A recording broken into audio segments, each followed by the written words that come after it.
વડોદરાની નવી કલેક્ટર કચેરી ખાતે જિલ્લા ચૂંટણી અધિકારી ડોક્ટર અનિલ ધામેલિયા દ્વારા પત્રકાર પરિષદ યોજી મતદાર યાદી સુધારણા ઝુંબેશ હાલમાં ગુજરાત સહિત દેશના 12 રાજ્યોમાં ચાલી રહી છે। આ ઝુંબેશ અંતર્ગત બૂથ લેવલ ઓફિસર્સ BLO ઘરે ઘરે જઈને ફોર્મની વહેંચણી કરશે અને મતદાર યાદી અપડેટ કરવા માટે જરૂરી વિગતો એકત્રિત કરવામાં આવી રહ્યા છે। BLO દ્વારા ઘરે ઘરે મુલાકાત અને ફોર્મ ભરવાની પ્રક્રિયા, ફોર્મની ચકાસણી અને ડ્રાફ્ટ યાદીનું પ્રકાશન, વાંધા અરજીઓની સમયરેખા અને ચકાસણી પ્રક્રિયા, અંતિમ મતદાર યાદીનું પ્રકાશન 7 ફેબ્રુઆરી 2026ના રોજ કરવામાં આવશે।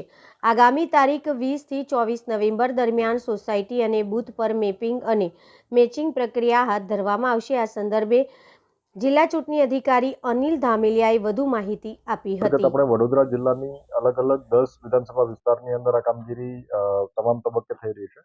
વિશેષ કરીને BLO મારફતે આ સમગ્ર પ્રક્રિયા દરમિયાન ખૂબ જ જહેમતથી, ખૂબ ચીવટપૂર્વક આ કામગીરી થઈ રહી છે।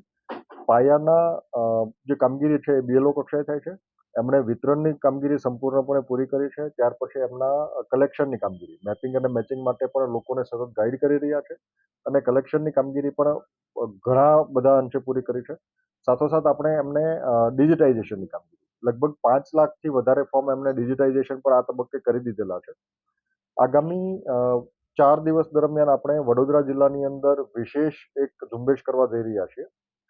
શહેરી 5 વિધાનસભાઓ છે, એમની અંદર જે સામાન્ય રીતે લોકોને એક પ્રશ્ન મેપિંગ અને મેચિંગનો થતો હોય છે। એમને પોતાનું મેપિંગ અને મેચિંગ કોઈ ભાગોની અંદર હોય તો એમનો સ્પષ્ટ ખ્યાલ, એમનું બૂથનું નામ વગેરે ખબર નથી હોતી। એટલે આપણે સર્ચ ઓપ્શન માટે અલગ અલગ ઓપ્શન્સ પ્રોવાઈડ કર્યા છે। આપની સાથે પણ સર્ક્યુલેટ કરીશું, લોકોની અંદર પણ સર્ક્યુલેટ થાય, તમામ BLO પાસે પણ આ વિગતો ઉપલબ્ધ છે। એક જેમની સોસાયટીનું નામ ખબર હોય અને એમના આધારે સર્ચ કરી શકે એ રીતે આપણે એમને અલગથી PDF પ્રોવાઈડ કરીએ છીએ।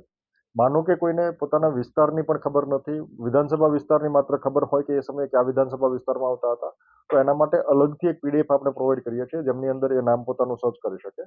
આ સાથોસાથ આપણે અલગ અલગ રીતે એમને સર્ચ કરી શકે એ પ્રકારે 6 કે 7 ઓપ્શન્સ આપણે એક્સપ્લોર કર્યા છે। એ તમામ ડોક્યુમેન્ટ QR કોડ સાથે આપની સાથે પણ શેર કરીશું, જેથી કરીને લોકો એમનો મોટી સંખ્યામાં ઉપયોગ કરી શકે।